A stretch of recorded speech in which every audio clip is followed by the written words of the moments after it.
शरीकां दी कद डेग दो भावें आप थल्ले आ जाओ। बिल्कुल वही हाल या वही हाल हो चुका है आप पाकिस्तान तहरीक इंसाफ का कि जिसे हर फोरम पे अपने वर्कर्स को भी और दीगर लोगों को भी और पाकिस्तानियों को भी बताना पड़ रहा है कि नहीं, ये हमारी चाल थी और हमारी हिकमत अमली थी, हमने ऐसा किया है। असल में अली अमीन गंडापुर ने पाकिस्तान तहरीक इंसाफ को और उसकी लीडरशिप जो रह गई बाहर, उसको एक बैकफुट पे कर दिया है और वो हक बजानम भी है। मैं तो यहाँ कहूँगा अली अमीन गंडापुर को, जो भी था वही था और तो कोई था ही नहीं। ना असल कैसर कहीं नज़र आ रहे थे, ना उमर अयूब नज़र आ रहे थे, ना अली मोहम्मद ख़ान नज़र आ रहे थे, ना वो फायर ब्रांड मरवत साहब नज़र आ रहे थे, ना कोई शहरियार अफरीदी नज़र आ रहे थे। ये तो खैबर पख्तूनख्वा की लीडरशिप की बात कर रहा हूँ। इसके अलावा लीडरशिप जो पंजाब से थी वो किधर थी? वो भी तो गायब थी। ज़ैन कुरैशी कहाँ थे? और बड़े बड़े लोग जो लाहौर से हैं, इधर उधर से हैं, दीगर शहरों से हैं, वो खुर्रम मुनव्वर मंज कहाँ? यानी एक नहीं, बेशुमार लोग गायब हैं। जब गायब हैं तो फिर जो भी फैसला किया अली अमीन गंडापुर ने करना था, और किसने क्या करना था? अच्छा, MNAs तो इस बात पे ये बताया गया ना, तशरीह की गई कि जनाब MNA, लेकिन आलिया हमजा ने जो बात कही है, जिसकी ऑडियो मुबैना ऑडियो जो लीक हुई है, उससे तो ये अंदाज़ा होता है कि बात ऐसी नहीं है। ये कोई इतनी हदायत सख्त नहीं थी कि आपने निकलना ही नहीं है। ज़रताज कुल निकली ना, एहतजाज भी किया, 1 महीने के लिए वो MPOs के तहत नज़रबंद भी हो गए, बल्कि जेल में हो गए। तो निकले हैं लोग, जहाँ निकले हैं, ख़वातीन निकली हैं, वहाँ पे नहीं। अच्छा, वो बड़ी जो मशहूर मरूफ PTI की वर्कर लीडर वो सनम साहिबा, वो भी बिल्कुल नज़र नहीं आई। और कितने लोग होंगे जो नज़र नहीं आए, किधर गए? इसलिए वर्कर्स के लिए पहुँचना तो बहुत मुश्किल हो गया ना, कि वो कैसे पहुँचे डी चौक का, यानी जिन्होंने लीड करके ले जाना वही नहीं पहुँचे। और अली अमीन गंडापुर के बारे में मुतज़ाद ख़बरें ख़ुद ही फैलाई हैं। असद कैसर ने कहा कि उसे अगवा कर लिया गया है, फ़लाँ ने कहा उसे अगवा कर लिया गया है, सुबह से ढूंढ रहे हैं। अली अमीन के भाई फैसल अमीन ने कहा कि पता ही नहीं चल रहा, उनके साथ रब्ता ही नहीं हो रहा। बैरिस्टर सैफ ने कहा कि रब्ता नहीं हो रहा। ये सब चीज़ें हो रही थी, तो फिर ये PTI के फेवर में कैसे हो गई?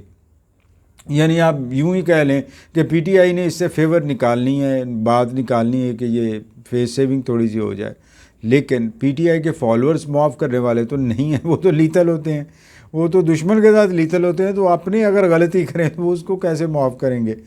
तो जनाब, सोशल मीडिया पे अब सवालात की बुछाड़ है और लीडर्स जो है देते हुए कतरा रहे हैं। और फिर ये भी सुनने में आया कि इनके अपने जो व्हाट्सएप ग्रुप्स हैं उन पे लड़ाइयाँ चल रही हैं और एक्सप्लेनेशंस कॉल हो रही हैं और बताना पड़ रहा है कि क्या किधर थे, क्यों नहीं आ सके, पीछे से कहाँ से चले गए। भाई, तादाद उतनी क्यों नहीं हो सकी जितनी दावे किए जा रहे थे? और फिर ये मोमेंटम भी बनाया हुआ था। मोमेंटम एक के बाद दूसरी, दूसरी के बाद तीसरी, कितनी एक्टिविटीज़ हुई। वो संगजानी वाली एक्टिविटी आपने की, उसके बाद आपने लाहौर में मार्च किया, लाहौर में जलसा किया, फिर आपने फिर रावलपिंडी में किया, फिर इस्लामाबाद में। तो ये तो इतनी सारी एक्टिविटीज़ आप कर चुके हैं। तो अब तक तो सारी चीज़ें इन लाइन हो जानी चाहिए ना, अलाइनमेंट हो जानी चाहिए थी कि किसने क्या करना और कहाँ पे होना है। तो वो सारे किधर गए? गायब हो गए। और अब आप जाके कहते हैं कि भाई ये तो हमने हिकमत अमली से किया है। भाई, हिकमत अमली कोई नहीं, जो उससे बन पड़ा उसने कर दिया। और अगर वो विकेट के दोनों तरफ खेल रहा है तो फिर वही खेल रहा है ना, और तो कोई खेल ही नहीं रहा। और वही बंदे भी ला रहा है, वही इंतज़ामिया का भी सरबराह है। जिस तरह मैंने पहले भी बात करता हूँ कि इंतज़ामी सरबराह होने के नाते इसका मतलब यह है कि पाकिस्तान तहरीक इंसाफ का इन्हिसार अब मुकम्मल तौर पर अली अमीन गंडापुर पे ही होगा और उसको वो नाराज़ नहीं कर सकते। अगर उसने कोई गलती की भी कर भी दी तो उसको मानना पड़ेगा, जब तक वो वज़ीर आला खैबर पख्तूनख्वा हैं, क्योंकि उन्हीं की वजह से लोग ला रहे हैं।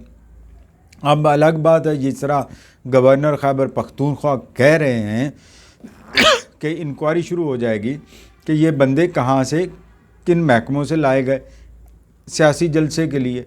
अली अमीन ने तो कहा था मेरे गार्ड्स के अलावा कोई नहीं है, लेकिन जो पकड़े गए 11 वो तो अलग से थे।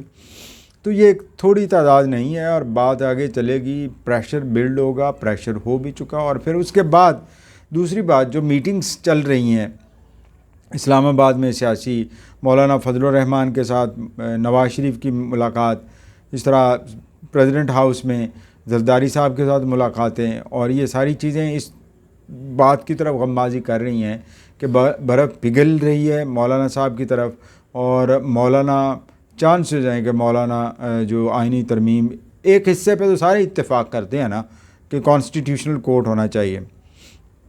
अब बाकी आर्टिकल्स में जो तरामीम होनी है डेफिनेटली उनकी मोडालिटीज़ तय की जा रही हैं, कुछ लो और कुछ दो की बात हो रही होगी, और बहुत हद तक ये पूरे हो रहे होंगे नंबर्स, और ये जल्दी ही, यूँ ही लगता है कि जल्दी ये पेश कर दी जाएगी। और हो सकता है SCO कॉन्फ्रेंस से पहले ही हो जाए, क्योंकि PTI में आप दोबारा उठने के लिए गो के बड़ी हिम्मत है उनकी, वर्कर्स में बड़ी हिम्मत होती है, वो निकल आते हैं, लेकिन वर्कर्स को मोबिलाइज़ करने के लिए भी तो रिसोर्सेज चाहिए। और फिर ये कि जिस तरह से अब आँख सब की खैबर पख्तूनख्वा हुकूमत के ऊपर है कि वो स्पॉन्सर करती है या उसकी मदद से ये आते हैं लोग, इतने ज़्यादा जो भी आते हैं खैबर पख्तूनख्वा से आते हैं, तो फिर ये तो एक मसला है ना, ये तो बात निकलेगी, ऑडिट भी होगा, इंक्वायरी भी होगी, और अगर वाकई वहाँ से ऐसी हुई तो फिर उसकी एक्सप्लेनेशन भी कॉल्स होंगी, मीडिया पे इधर उधर भी बातें निकलेंगी, बातें फैलाई भी जाएंगी। और हाँ, ये पहली बार लग रहा है कि पाकिस्तान तहरीक इंसाफ बैकफुट पे, वरना पूरे पिछले 2-2.5 साल में जब से हुकूमत गई अप्रैल 2022 से लेकर PTI फ्रंट फुट पे थी और PTI फाइट कर रही थी, लेकिन अब PTI यूँ लगता है कि जैसे बैक फुट पे। और सबसे बड़ी उसकी वजह यही है कि उनके अंदर अब मोबिलाइज़ करने की सलाहियत या तो स्टैगनेंट हो गई है, या फिर ये कि वो किसी बड़ी गेम की तैयारी में है। और बकौल बैरिस्टर साहब के कि अगर वो वाकई हिकमत अमली में है तो डेफिनेटली अगले चंद दिनों में वो नज़र आ जाएगी कि क्या करने जा रहे हैं और क्या कर सकते हैं वो।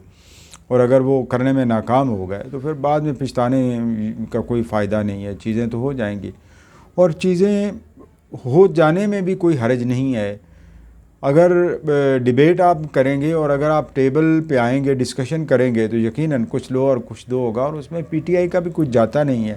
लेकिन बदकिस्मती से PTI ने पिछले 10-15 सालों में जो सियासत की उसमें तो कॉन्फ्रंटेशन की सियासत है, यानी दूसरे को ना मानने की सियासत है, दूसरे को एलिमिनेट करने के लिए कोशिश करने की सियासत है, दूसरे की रिजेक्ट करने की, उसको ह्यूमिलिएट करने की सियासत है।